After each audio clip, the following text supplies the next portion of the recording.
Hi everyone, today we will be talking about Pakistan. Pakistan has been boasting about its diplomatic and military wins, whether it is its renewed relations with the US, further strengthening of its relations with China, a more profound role in the Middle East, or a significant effort to improve diplomatic ties with Bangladesh, a country with which it had very limited relations during the 15-year rule of Sheikh Hasina. But how significant are these gains and can Pakistan maintain them? I'm asking these questions to Michael Kugelman. Michael Kugelman is South Asia's senior fellow at the Atlantic Council and regularly writes about South Asia for the Foreign Policy magazine. Michael, really good to speak to you. Let's start with South Asia. The Air Force chiefs of Pakistan and Bangladesh have recently held talks on a potential pact through which Pakistan plans to sell JF 17 Thunder jets to Dhaka. Pakistan has also been extending its diplomatic ties with Bangladesh, but the country currently is ruled by an interim government. Bangladesh will have elections in February, so a new government will be formed. Do you see Pakistan and Bangladesh continuing to develop their relationship? I think it would be great if Pakistan and Bangladesh can maintain this momentum they've had in their relations since Sheikh Hasina's ouster. I think that, conceivably there's a number of things that Pakistan and Bangladesh can cooperate on that are not controversial in ways that security cooperation is, right? I mean, they could talk about ways to tackle joint development challenges, climate change challenges, what have you. But I think that we shouldn't overstate just how far this relationship should go. I think we have to see what comes out of the election in Bangladesh. I do think that the next Bangladesh government will probably want to some degree, ease tensions with India. And I think India would be receptive to that as well. And that could suggest that the diplomatic space for engagement with Pakistan in Bangladesh could shrink. Remains to be seen. But that said, since it's quite light, I mean, we know that whoever wins the election is not going to be the Awami League because it's not in the picture now. It was the Awami League that wanted to really stay away from Pakistan. It's hard to imagine any government coming to office, to power in Bangladesh that would not still want to maintain that link to Pakistan. The BNP will likely, I think, be leading the next government. I think that's quite clear. But given that it'll likely want to also ease tensions with India, that might mean there's had to be a bit of retrenchment. And I think that security cooperation could become the casualty. I mean, there hasn't really been much that's developed with security cooperation between Pakistan and Bangladesh anyway. But I think that we would see the next government in Bangladesh pursue cooperation with Pakistan through safer channels. And that could entail trying to work on the trade front, which had some significant progress, and perhaps some of these other areas that I mentioned earlier as well. And do you see any signs of Pakistan and India reviving their ties, or will the relationship continue to remain strained? If you look at what happened last year with the conflict, I mean, the history of India-Pakistan relations shows that when there have been wars and when there have been serious crises, there actually has been typically a period of easing tensions, which is very interesting, but that's not going to be the case here because A, this is the most serious conflict since the 71 war in terms of the intensity of hostilities. And also, there were so many other things that happened, right? I mean, India undertook a series of non-military punitive steps, closing all the borders, closing down trade, suspending the Indus Waters Treaty, which has never happened before. And I think that's just too much, quite frankly, to get around. There's very little dialogue anywhere. I mean, the military hotline is still open. It's never shut down, thankfully. But I just think that each side has concluded that it's not going to work out. Now, the Pakistan side, occasionally you'll hear talked about wanting to engage with India, or not engage with India, have a dialogue with India, but there's a disconnect. Pakistan wants to talk to India about India-administered Kashmir, which India says is nothing to be discussed. India has said, okay, we'd be willing to talk to Pakistan about Pakistan-administered Kashmir. That's not on the table for Pakistan. So I think that it's very unlikely we're going to see anything change. Maybe we have to look to the post-Modi era when things could change. And what do you think? Could a country like the US bring Pakistan and India to the negotiating table even for its own interests?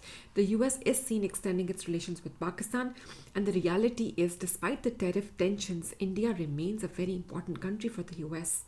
For many years, out of deference to India, the U.S. had declined to try to position itself as a mediator because it knew that India doesn't want any third party mediation in its bilateral disputes. Yes, India does agree to mediation during actual crises and conflicts, even though it doesn't like that mediation to be broadcast publicly, which is why India is so upset with Trump for his bragging about his role in the ceasefire.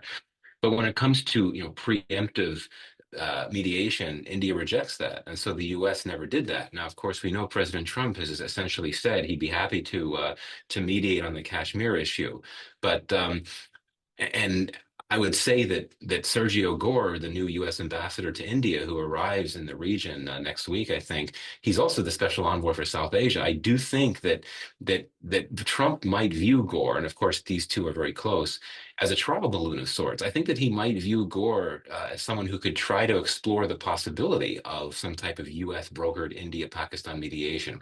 But India would reject it, and especially given the tensions in the India-Pakistan relationship now. I can't imagine New Delhi would ever agree to any type of preemptive mediation effort spearheaded by the US. Now let's talk more about the US. Donald Trump's endorsement has definitely helped elevate Pakistan's diplomatic stature. What is Pakistan offering to the US that Donald Trump continues to praise Pakistan's field marshal and occasionally also the prime minister? Pakistan has been very successful, I would say, at pitching itself as a business partner to the US. It's been able to pitch the types of things that the administration is interested in capitalizing on around the world. And that includes things like critical minerals, it includes things like cryptocurrency and energy. So that's one factor. I'd also argue that Pakistan has benefited from the current geopolitical moment, which really was not just a moment, it was all of 2025. There was so much, and there continues to be so much happening in the Middle East with, the war in Gaza until recently, Iran, so much going on. And Pakistan has been able to pitch itself to the administration, in my view, as an important strategic player because of its location, as well as its close relations to the GCC countries, its friendly relations with Iran, and of course its new defense pact with Saudi Arabia elevates that strategic stature, I think. The final point I'll make for why I shall two final points. One, I do think that much of what, or to some degree, the way that the administration has positioned itself vis-a-vis Pakistan, and that includes all of the nice things that President Trump says about Asim Munir, it's meant as a pressure tactic directed at India. I really think that's the case, and it's meant to try to get India to reconsider some of the positions it's taken in trade talks. Hasn't worked though. And finally, this is out in the open now. This has been reported quite extensively. Pakistan's government has hired an especially powerful group of lobbyists in Washington to help it get through to the president and to the White House. And I think that's been quite apparent as well. Okay. I mean, there has also been counterterrorism operations between Pakistan and the US because we have seen US generals being like praising Pakistan. So I think that's also one of the reasons. What do you think? No, absolutely. I'm glad you brought that up. And I think that if we try to look to the moment when the Trump administration started taking this positive, open approach to Pakistan, it was when the two countries cooperated on that raid that apprehended an Islamic State Khorasan terrorist that, according to the US, was involved in the Abbey Gate attack in Kabul in 2021. And that was quite early. I mean, that was, I believe, back in February or March. The fact that President Trump, in his first joint address to Congress in his second term, thanked Pakistan Yeah. for its help in that raid. That I think says something about how much that meant to the president. And, as you know, during President Trump's first term, he had a lot of nasty things to say about Pakistan. He said he sent out that famous tweet when he said it was all about lies and deceit. And suddenly he's publicly thanking Pakistan. He doesn't thank any country in that speech other than Pakistan. So I think you're absolutely right that it's not just about the lobbyist efforts. It's not just about the business opportunities.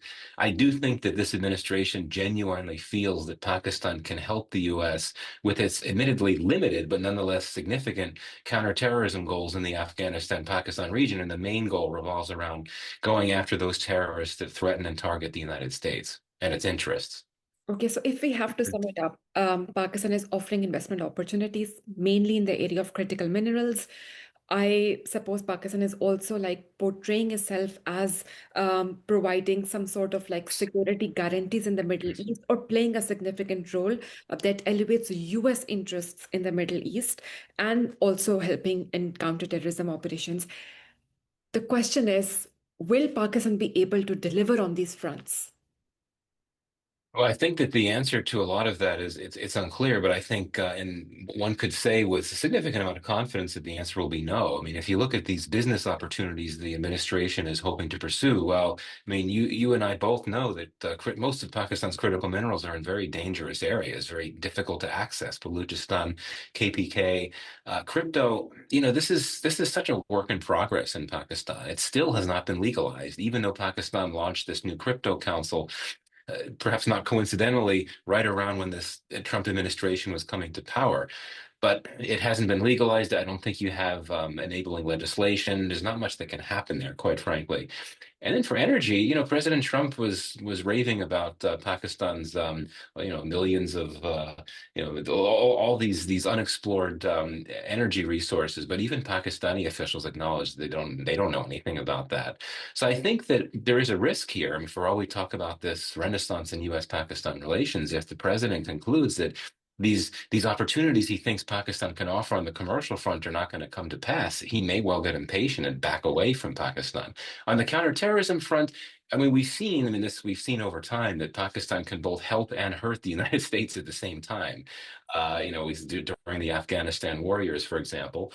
And if the Pakistani generals conclude that it's in their interests to work with the U.S. to track down terrorists, then they're going to do so. And I think they've concluded that now it is in their interest. ISK is the main U.S. concern, the main terrorist concern in Pakistan and Afghanistan. Of course, for Pakistan, it's TTP, but ISK does threaten Pakistan as well. And of course, we know that Pakistan, its military leadership, and the civilian leadership for that matter, they're really keen to get more security assistance from the US. Much of it has been suspended since Trump's first term. But I think the hope is that by working with the US, that'll open up more opportunities for security aid and, of course, investment, which Pakistan wants as well to supplement what it's getting from the Chinese and others. When it comes to China, how is it that neither China or the US is being bothered by Pakistan having very close ties with China and then developing very close ties with the US?